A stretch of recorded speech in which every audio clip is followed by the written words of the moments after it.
Uztailaren batean hasiko da Euskara Abenturaren 7. edizioa. Euskal Herriko eta diasporako 16 eta 17 urte bitarteko 127 gaztek Euskararen lurraldea zeharkatuko dute oinez uztailaren 31 arte.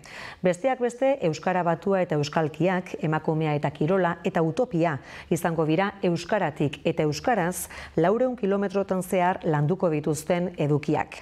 Aizea Solaguren Beaskoa, Euskara Abenturako komunikazio arduraduna, kaixo ongi etorri. Kaixo. Eta Noa Andueza, Elgetarra eta Xerpa lanetan ariko direnetako bat, ongi etorri zuri ere. Eskerrik asko.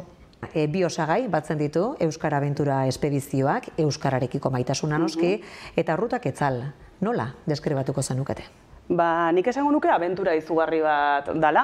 Gazteak eta euskara duena ardatz eta Euskal Herri guztira zabaltzen dena hilabete bateko denbora tartean.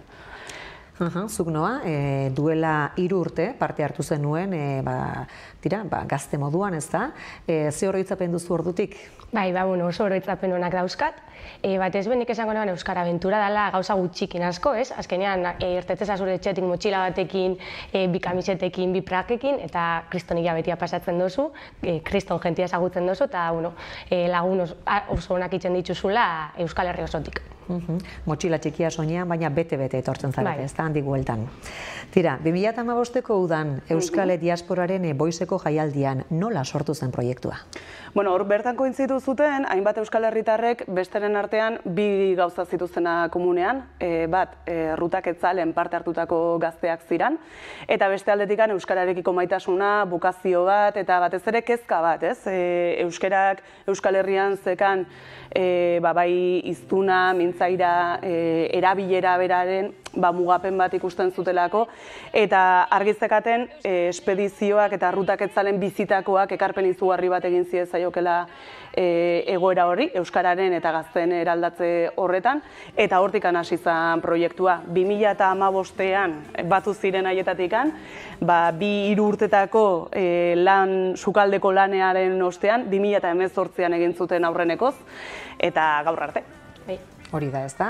Aurtengoa, aipatu dugun moduan 7. edizioa da, 6. espedizioa, urteetako batean espedizioa ezin izan zelako bere horretan hilabeteko denbora tarte horretan gauzatu. 4 helburu ditu, egitasmoak, gazteen artean euskara sustatzea, gazte euskaldunen sare bat sortzea, Euskal Herriaren ezagutzan sakontzea eta balore positiboak transmititzea. Eta horrekin guztiarekin euskalgintzari ekarpen garrantzitsua egin alzaio, ez da? Azken batean hizkuntza ez delako bakarrikan euskara eta haren gaineko kontzientzia hartzea eta mintzaira, baizik eta geure egunerokotasuna eta geure egunerokoa zeharkatzen duten gainontzeko guztia ere euskaraz bizi nahi dugulako, ez? Orduan, burbuja horretan hilabete bateko 150 pertsonen artean euskaraz bizitzen den hori badago emoziotarako tartea, baina baita ere edukitarako, eta horretarako egiten dituguna da arratsaldetako tailer eta saio ezberdinak bestenen artean jakintza, auspotu, errealitate ezberdinak ere ezagutu, eta espedizioak sortzen duen burbuja horrekin, ekarpen positibo bat egiteko gazteen sozializazio eta identitate eraikuntza horretan, ez? Egia da, 16 eta 17 urte bitarteko gazteek parte hartuko dutela, eta adintarte hori aukeratu izana ere ez dela kasualitatea. Orduan ez da, hasten direlako erabaki kontzienteak hartzen, eta tartean, hizkuntza ohiturekin lotutako erabakiak. Hain zuzen ere horrexegatik, bai ikusten zen adintarte horretan eragiteko aukera eta klabea izan daiteken adintarte bat badala, eta refortzu positibo bat edo ekarpen positibo bat egin nahi da gazteek euskararen aldeko autu hori, jarrera hori modu kontziente batean egin dezaten. Eta ez hori bakarrikan ere bai, aipatzekoa ere bada, zoritxarrez Euskal Herrian adintarte horretarako ere dagoen aisialdi ez formalaren eskaintza, edo aisialdiaren eskaintza mugatua ere izan badelako, ez? Orduan, bi klabe horiek izan ziren gakoak 16 eta 17 urte bitarteko gazteentzat espedizioa eskaintzeko. Noa, zuk zer esango zeneguke zure esperientziatik lagundu du euskara ohiturak trinkotzen, orduan sortutako gazteen arteko sare hori mantentzen da oraindik ere? Bai, alde batetik, ni Elgetakoa nahi, orduan ni banator arrasgune batetik, eta bai bizi izan dutela beti euskeraz. Baina bai, konturatu nintzen, Euskal Herriko txoko desberdinetako gazte askok ez daukela aukera, edo ez dutela aukera izan euskaraz bizi ahal izateko, ez? Eta batzundako badala autu bat. Orduan, bai, nire kasuan bai izan zen, kontzientzia hartzea euskararekiko, hizkuntzarekiko, eta gaur egun bertan egon ginenak, badaukagu laguntasuna, jarraitzen dau sare horrek, eta urtero jente gehiago noia ezagutzen, orduan, esan geinke Euskal Herriko txoko askota lagunak dauzkatela. Aipatu duzu ez da, Elgetako eta beste toki askotako errealitateak ez dira berdinak, baina esango zenuke areagotu egin dela euskararekiko zure atxikimendua, esperientzia hori izan eta gero? Bai, nik beti bizi izan dut euskeraz, baina alan dabe, igual neukan harremana, esan harreman kontziente bat euskerakin, ez? Eta bai, euskara abenturai esker ikusi dutela, euskera badala gure hizkuntza eta euskera hitz egitea badala autu bat, ez, batzutan, eta bai. Euskara Abentura espedizioak ez du ekonomikoki parte hartzaileentzako inolako kosturik, baina aurrelan bat egin behar izaten da, ez da? Zer egin, zer demostratu behar izaten dute, eta hautaketa zeren arabera egiten da, zer erreparatzen diote horre epaimailanetan jarduten dutenek? Bueno, hautatuak izateko gazteek aurkeztu behar dituzte bi lan. Alde batetikan bideo bat, beraien buruak aurkeztuaz eta bar, eta beste aldetikan urtero gai ezberdinak jartzen dira mahai gainean, ikasturte honetan edo urte honetan besteren artean euskera eta euskalkiak, emakumea eta kirola eta utopia izan dira. Eta gazteek aukeratu dezakete hiru horietako zeiren gairen inguruan lan bat egitea. Eta lana ere azpimarratzekoa joera izan daitekelako dena idatzizkora eramatea, baina formatu ezberdinetan ere aurkezteko aukera dakate, ez? Arte plastikoak edo eskulturak edo artelanak ere izan daitezkenak. Orduan, bideoa Euskara Abenturako kideok baloratzen dugu eta lana berriz Eusko Ikaskuntzako kideek egiten dute balorazioa. Orduan, lanaren balorazioa zein, pixka bat ere gazteen jatorria, ze hizkuntza eremutakoak diren eta euskararekiko atxikimendua edo realitatea zein den emakumea edo gizonezkoak diren, pixka bat ere eduki guzti hori hartzen da kontua hautaketa egiteko, hain zuzen ere, eta zoritxarrez, plaza mugatuak daudelako eta aldi berean Euskal Herriaren errealitate ezberdinen isla izatea nahi dulako Euskara Abenturak berak, ez? Orduan, hautaketa bat egin beharra dago, zoritxarrez, eta besteren artean, hizkuntza, jatorria, eta lana bera hartzen da kontuan. Eta ez da edonor aurkeztu ere egiten, ez da? Lehen hasieran aipatu ditugune bi osagai horiek sentitu egin behar dituzte, pauso ematen dutenek, ez da? Bai. Noa, gogoan duzuzuk nola aurkeztu zenuen zure burua eta proiektua zeren ingurukoa izan zen orduko hartan? Nik aukeratu neban Euskal Emakume Sortzaileen gaia eta elkarrezketatu notzen 3 emakume sortzaileek, bertsolari bati, abeslari bati eta argazkilari bati, eta bideo bati neban, eta hori eta gutun bat idatzen neban baitxa segaitxik nahi neban juna saltzen, eta eukin neban suertia aukeratu zoztela, eta hemen jarraitzen dut. Aipatu dugu, komeni izaten dela aukeratzen den taldea nolabait Euskal Herriko errealitate ezberdinen isla izatea eta euskal hiztun mota guztiak ere, alik eta jasoen gera baitezela, ez da? Aurten esaterako, lortu da hori? Bai, nahiko kompletoa da, osaketa. Bai, badare hor aldaketa batzuk aurreko urteakin alderatuta. Aurte, lapurtarrak, benafarrak eta zuberotarrak 18 gazte izango dira, beste urte batzuken alderatuta doblia. Gero diasporako gazte bat bai eukiko dugu, Perukua. Eta, gero aipatzekoa baitxa, Araban gazte bat gehiago egongo dela aurreko urteakin alderatuta. Eta, apur bat, osatu hau izango da gaztien talde hori. Eta urten Debagoiendarrak ere izango dira. Bai, Debagoiendarrak aurten 3, eta Herriak, badakizkigu, zein herritakoak izango diren parte hartuko dutenak? Horentxe bertan ez. Tira, hori aurrera gorako. Dakiguna da, 127 lagun horien artetik, 3 Debagoiendarrak izango direla. Neska, mutil... Aurten, neska eta mutilei dagokionez gutxi gora bera 76an emakumeak izango die, 32 gizonezkoak eta gero baitza 0,79 ez binarixua. Zunoa xerpa lanetan, arituko zara urten, aipatu dugu, gazte moduan, ez da, parte hartu zenuela lehendabiziko aldian, eta gerora, okerrez banago, beste urte batean xerpa lanak egin dituzu, eta urten errepikatu egingo duzu, ez da? Zein izaten da, xerpa baten lana halako espedizio batean?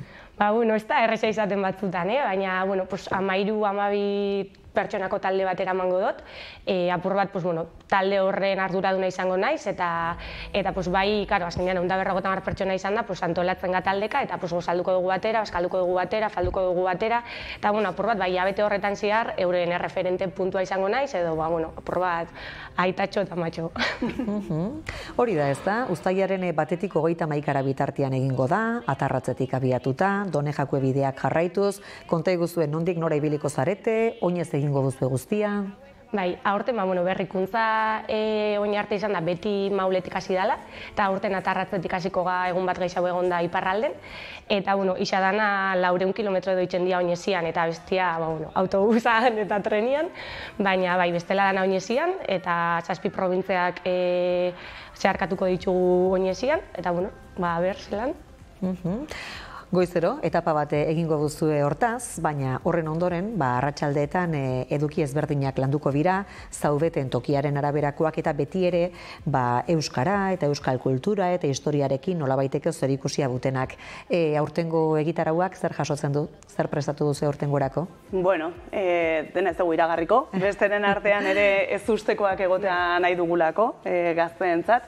Bai hartu dugula oinarri, gazteek euren lanak aurkezterako garaian egon diren 3 edukiak, hau da euskara eta euskalkiak, emakumea eta kirola eta utopia, 3 gai horiek presente egongo dira espedizio osoan zehar, eta gero bai baliatzen duguna da goazen lekuetan eta herrietan besteren artean egon daitezken proiektu, musikatalde eta ekintza interesgarriak edo errealitateak pixka bat ere bertatikan bertara ezagutzeko, eta hala Euskal Herriaren gaineko jakintza handitzeko, motivazioa pizteko eta gazteek ere argazki oso bat izan dezaten.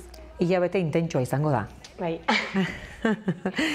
Tira, hone guztia gainera ikerketarako ere balioko du, ezta? Zer ikusi zenuten Euskara Abenturan ikerketarako ere balio dezakeela ondorioztatzeko? Azken batean hitz egiten ari gara, realitate linguistiko oso ezberdinak bizi dituzten gazteetaz, denek komunean badakatena hizkuntza, baina egunerokotasunea oso ezberdina dela, ez? Orduan 2018 eta 2019an halako ikerketa piloto bat egin zan, eta bertatikan eratorrita erabaki zan beste ikerketa bat luzatzea, 4 urtetakoa izango litzatekena, eta aurten izango dena azkeneko urtea.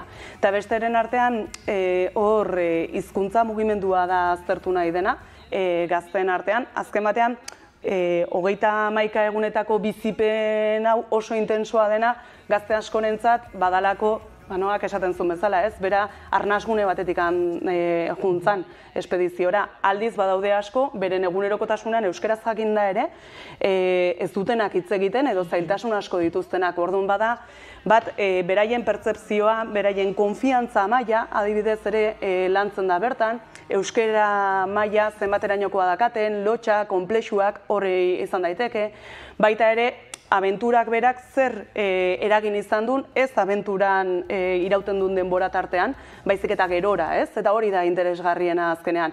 Lehenago, zein dan dakaten ikuspegia, espedizioarekiko, bigarrena, nola bizi dute espedizioa bera hizkuntzatikan, esan dakoa, ni oso erdalgune eremu batetatik etorri naiteken bezala, noarekin elkarrizketan, aman komunean euskara dakagulako oso realitate ezberdinetatik, ez? Eta gero behin espedizioa amaitzen denean, honek ere, iziokitarren artean ze eragina dakan, eta baita ere beraien ingurunean, ez? Eraldaketa bat egon daitekelako, hizkuntza ohituretan, mintzairan bertan, eta hain zuzen ere, hori da aztertuko duena ikerketak, eta ondorio batzuk inkluso zein eremu izan daitezken interesgarriak euskararen sustapen hori bultzatzeko, batez ere aisialdiaren eremuan izan daitekena, ez? Hainbat eta hainbat datu atera eta ondorioetarako bide emango du hortaz ikerketa honek, eta asmoa da 2025ko otsailerako datu hori guztiak aurkezteko moduan izatea, ezta? Hori da, ikerketa bai egiten dalako, bai modu kualitatibo eta kuantitatibo batean, eta ez espedizioan bakarrikan, espedizioa baina lehenago gaztei galdetegi bat luzatzen zaie, espedizioan zehar behaketak egiten dira, eta baita ere gaztei eskaintzen zaie tartea, beraien iritziak emateko, nola sentitzen diran, nola ikusten duten, ariketa batzuk ere egiten dira, espedizioan zehar arratsaldetako tailer horietan, eta espedizioa eta 6 hilabetetara galdetegi berri bat luzatzen zaie gaztei,